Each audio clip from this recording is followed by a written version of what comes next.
नमस्कार, मैं हूं आपके साथ इश्तियाक अहमद और आप देख रहे हैं आर्य न्यूज। स्वागत है आपका अपने उत्तर प्रदेश में। रुक करेंगे उत्तर प्रदेश की तमाम खबरों की तरफ।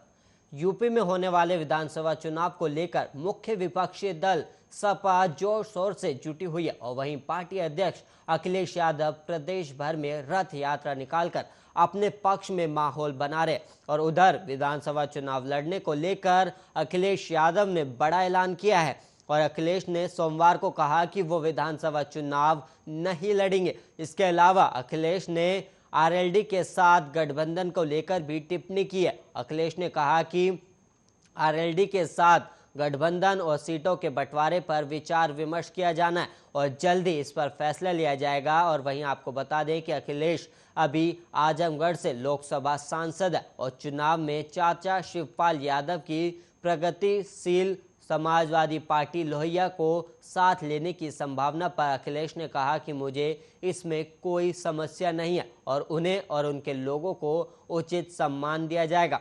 और उधर अखिलेश यादव यूपी की योगी सरकार पर लगातार हमलावर है। हरदोई में रविवार को एक रैली में अखिलेश ने कहा कि मुख्यमंत्री के दो ही काम है, एक सपा के कामों के नाम बदलना और दूसरा शौचालय बनवाना।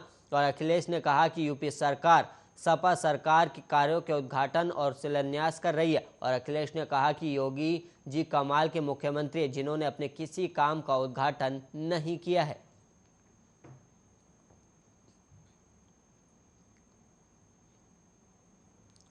और वहीं उत्तर प्रदेश के मुख्यमंत्री योगी आदित्यनाथ ने रविवार को प्रधानमंत्री नरेंद्र मोदी की सराहना करते हुए कहा कि आज तालिबान से पाकिस्तान और अफगानिस्तान परेशान है, लेकिन तालिबानी जानते हैं कि भारत की तरफ बढ़े तो एयर स्ट्राइक तैयार है। और रविवार को यहां इंदिरा गांधी प्रतिष्ठान में भाजपा के सामाजिक संपर्क अभियान के तहत आयोजित हो रहे सामाजिक प्रतिनिधि सम्मेलनों की श्रृंखला में राजभर समाज के प्रतिभागियों को संबोधित करते हुए मुख्यमंत्री योगी आदित्यनाथ ने कहा कि इस समय एक एक व्यक्ति को जगाने का काम करना है और प्रधानमंत्री मोदी के नेतृत्व में देश शक्तिशाली है और कोई अन्य देश भारत की तरफ आंख उठाकर देखने की हिम्मत नहीं कर सकता। और वहीं तालिबान से पाकिस्तान और अफगानिस्तान परेशान है, लेकिन तालिबानी जानते हैं कि भारत की तरफ बढ़े तो एयर स्ट्राइक तैयार है। और बीजेपी मुख्यालय से जारी बयान के अनुसार योगी ने सुलेदेव भारतीय समाज पार्टी के अध्यक्ष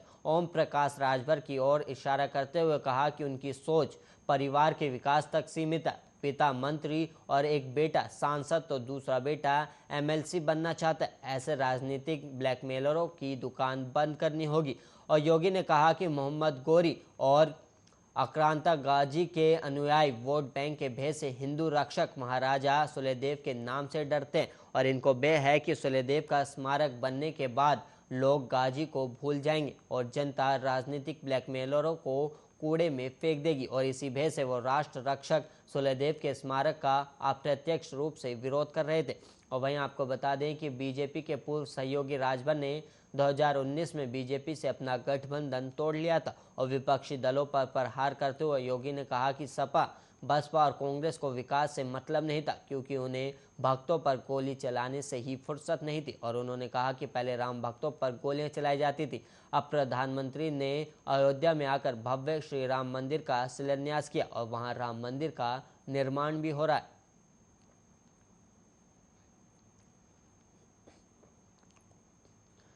यूपी में चुनाव करीब आते ही जिन्ना का जिन फिर बोतल से बाहर निकल आया है। यूपी के हरदोई में समाजवादी विजय रथ लेकर पहुंचे अखिलेश यादव ने सरदार पटेल की जयंती के बहाने मोहम्मद अली जिन्ना का खूब गुणगान किया है और कहा कि जिन्ना आज़ादी के नायक थे।